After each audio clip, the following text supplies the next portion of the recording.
আজকের এই ভিডিওটা শুধুমাত্র তাদের জন্য যাদের মোবাইল হ্যাং করে, স্লো কাজ করে, স্মুথলি কাজ করে না, গরম হয়ে যায়, তারা এই ভিডিওটি সম্পূর্ণ দেখেন আর এই সিরিজগুলো করে রাখুন। দেখবেন আপনার মোবাইল স্মুথলি কাজ করতেছে, কোনো হ্যাং করতেছে না, কোনো স্লো মারতেছে না। তো চলুন কথা না বাড়িয়ে ভিডিওটা শুরু করা যায়। নিয়মিত এরকম ইম্পর্টেন্ট ভিডিও পাওয়ার জন্য আমাকে ফলো করে রাখতে পারেন, যা আপনার অনেক কাজে দিবে।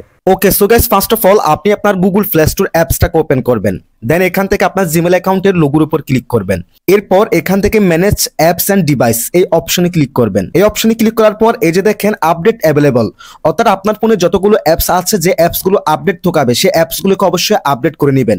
যদি আপডেট না করেন সেই ক্ষেত্রে সেই অ্যাপসগুলোতে আপনি প্রবেশ করলে অ্যাপসগুলো স্লোলি কাজ করবে, অ্যাপসগুলো স্মুথলি কাজ করবে না, হ্যাং করবে। এরপর এখান থেকে ম্যানেজে ক্লিক করবেন। ম্যানেজে ক্লিক করার পর এই যে দেখেন ইনস্টল, এর পাশে দেখেন একটা চিহ্ন দেখাচ্ছে, এই অপশনে ক্লিক করবেন।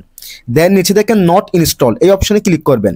এরপর দেখেন এখানে আপনি যতগুলো অ্যাপস আপনার ফোনে ইনস্টল করার পর আবার আনইনস্টল করে দিয়েছিলেন বা রিমুভ করে দিয়েছিলেন, সেই অ্যাপসগুলো কিন্তু আপনার ফোনের স্ক্রিন থেকে রিমুভ হয়েছিল, কিন্তু পার্মানেন্টলি ভাবে রিমুভ হয় নাই। যার কারণে ওই অ্যাপসগুলো একদম পার্মানেন্টলি ভাবে রিমুভ না হওয়ার কারণে আপনার ফোনের স্টোরেজ দখল করে আছে, যার কারণে আপনার ফোনটি হ্যাং করে, স্লো কাজ করে, স্মুথলি কাজ করে না। সো আপনি কি করবেন, এখান থেকে এই অ্যাপসগুলোকে এভাবে মার্ক করে নেবেন। প্রত্যেকটা অ্যাপস এভাবে মার্ক করে এখান থেকে ডিলেটের এই অপশনে ক্লিক করে দিবেন। তাহলে একদম পার্মানেন্টলি ভাবে আপনার ফোন থেকে সেই অ্যাপসগুলো রিমুভ হয়ে যাবে কিংবা ডিলিট হয়ে যাবে। সেক্ষেত্রে আপনার ফোনের স্টোরেজ খালি হবে, আপনার ফোনটি স্মুথলি কাজ করবে।